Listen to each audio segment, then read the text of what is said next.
అందరికీ నమస్కారం. కోట శ్రీనివాసరావు గారు నా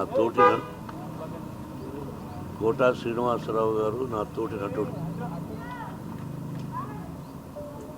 ఆయన అకాల మరణం చెందిన రోజున నేను హైదరాబాద్లో లేను, దాదాపు ఒక 1000 మైళ్ళ దూరంలో ఉన్నాను. అది తెలిసి దిగ్భ్రాంతి చెందాను. అంటే కన్నప్ప సినిమా రిలీజ్ అయిన రోజున ఫోన్ చేసి, ఏమయ్యా చాలా బాగుందంట, మేము ఒకసారి ఏమయ్యా అనుకుంటుంటాం. మోహన్ బాబు గారు మిమ్మల్ని ఏమయ్యా అన్న పర్వాలేదా అంటుంటాడు.